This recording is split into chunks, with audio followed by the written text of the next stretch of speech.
What's going on, everybody? Josh Engelman for Awesemo.com, and these are my NBA DFS contenders for Tuesday, August 18th. Be sure to hit the like button, subscribe to the channel, and hit the notification bell so you know when this and all of our other content goes live.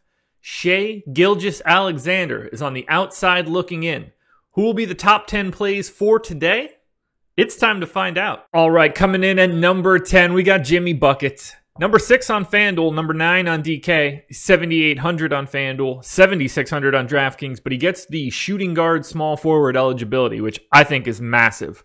I'm giving him 36 minutes. He's going to need to carry this team. I think the Miami-Indy matchup is relatively close, all things considered, for first-round series. It's not a huge pace matchup. It's kind of going to be a slog. We know about his rivalry with TJ Warren. I want Jimmy Butler because he picked his game up during the first 8 seeding games. 1.46 fantasy points per minute while they've been in lockdown. I'm giving him 36. That's 27-6. Excellent baseline for Jimmy Butler. I think raw points matter a little bit more today. We're talking about a GPP goal, just over 50 points. I think he gets there about a quarter of the time on FanDuel, almost 20% of the time on DraftKings. But the best place you can play Jimmy Butler today? That's SuperDraft, 1.4x multiplier. Got to get Jimmy Butler there on SuperDraft. Next up, number 9, Giannis Antetokounmpo, 11K on FanDuel, 10.5 on DraftKings. You don't get any multiplier on SuperDraft. The points are just the points. Boosting his minutes up to a crazy 34. You don't normally see that out of Giannis. I don't get the sense that they're going to run him into the ground during this series. They are massive favorites, but 34 minutes, they are consolidating a little bit. Solid pace here. Pretty neutral for Milwaukee, but they play fast in general. Not going to be a huge problematic pace matchup. Giannis was 1.95 fantasy points during the bubble. That's insanity. He's like a 1.8 guy normally, so it's not too far off his norms. You're looking for about 70, though, in a GPP. And there are a couple priced up guys that I think you have to prioritize over Giannis. Let's be clear here, though. He's Giannis Antetokounmpo, and I have him projected for north of 60 points. He needs to be talked about. All right, now coming in number 8, we're going back to Miami, and we're grabbing Jay Crowder. 4,100 on FanDuel, 3,900 on DK. Don't think you really want to go there on SuperDraft. It's not going to be enough multiplier. But the value is in his salary right now. I think he's the perfect fit for the Miami Heat. Doesn't look to do too much on offense, below average usage rate. Wants to play defense. They're going to be able to deploy him on Indy's best wing. You'll probably see Jay Crowder on TJ Warren quite a bit. I like the spot. He's not going to wow you. 0.84 fantasy point per minute guy. I'm betting on the playing time. 11 points and 6 boards is the baseline, but if he can cause a couple steals, get himself in some passing lanes, I like the idea. Because of the price tag and the way that the slate is set up, you're only looking for Jay Crowder to crest 30 fantasy points. I like that as a goal.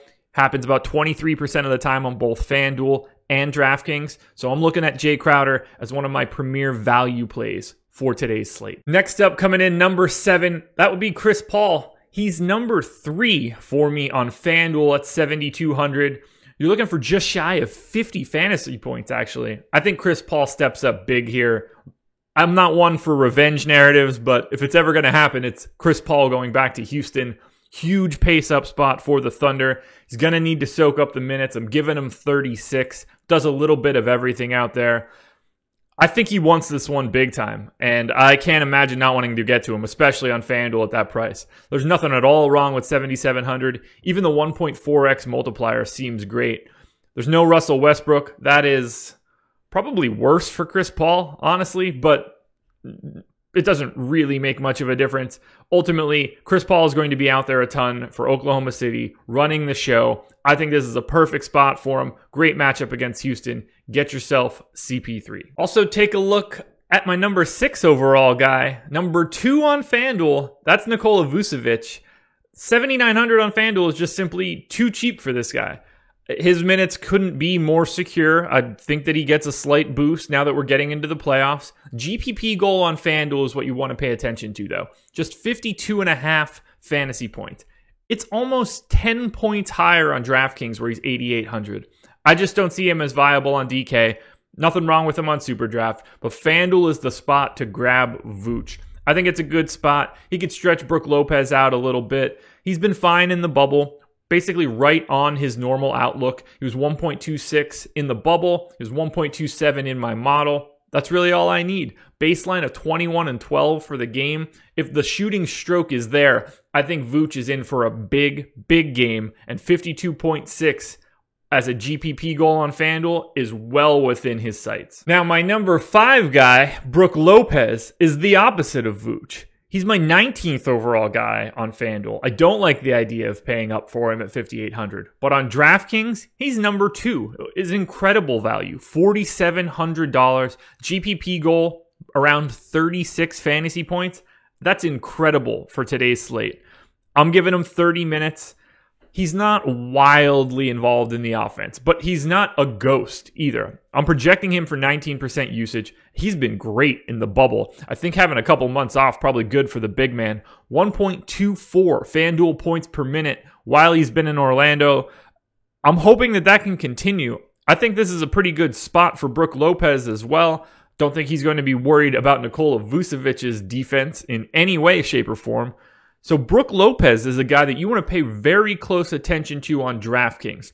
I don't get the sense you're going to need him anywhere else, but on DK, he should be well within your core. Bouncing back over to Orlando now, number 4, Evan Fournier. Don't mind him on FanDuel. The small forward position helps him out a bit. He's 5,300 there. But a shooting guard, number 3 overall, 4,900 on DraftKings, that's the spot. You're looking for just shy of 40 points in a GPP. When Evan Fournier gets hot, I don't think that's a crazy outcome whatsoever. I got him in for 34 minutes at above average usage. It's a huge pace up spot for Orlando, and I think that needs to be kept in mind. I'm giving them an additional 6 possessions over their norm. That's monstrous from a DFS perspective. Wasn't all that great during the bubble, 0.79 FanDuel points per minute. I think he's more like a 0.85, 0.86 guy. That brings his baselines up.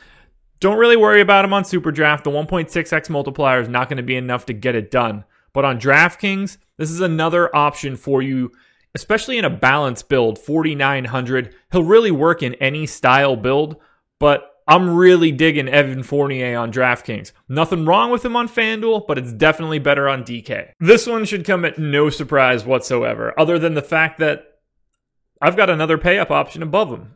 Number 3, James Harden. He's 5th on FanDuel, 7th on DraftKings. I like him on Superdraft so much. He doesn't have a multiplier, and he's still number 1. I'm giving him 38 minutes, and he's going to take every shot that he wants. Projected for 38, 8, and 9. That is insanity. 63 as a baseline on FanDuel, 67 on DraftKings. He was even crazier in the bubble, 1.85 FanDuel points per minute. Look, we know what we're getting out of James Harden when Russell Westbrook isn't around. I actually like this spot with Dort out for Oklahoma City. I think that improves Harden's chances quite a bit. This is a raw points play. You're going to get 60 from him, but there's a non-zero chance that James Harden hangs 90, and you need to be around for that.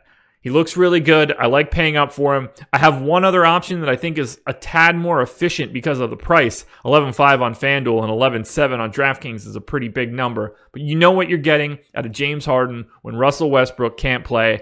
And what you're getting is monstrous offensive numbers. If you've got the money, pay up for the beard. Now, if you're paying up for James Harden, you're going to need to save some salary. Number 2 overall, number 1 on DraftKings at 4,400. It's Goran Dragic. You don't really need him on FanDuel or Superdraft. The multiplyer's not there. The price isn't there on either of those sites. But 4,400 on DK is there for Dragic. I'm giving him 30 minutes. I think Kendrick Nunn is going to be limited. Dragic is going to see all the minutes that he can handle. Not the fastest game in the world, but this dude was balling out in the bubble. 1.3 fantasy points per minute. You only need 34 GPP points out of Goran Dragic. I mean, this is a guy that can score 34 real points in this game. That says nothing for picking up rebounds, assists, getting himself in some passing lanes. He hits his GPP goal 30% of the time on DK.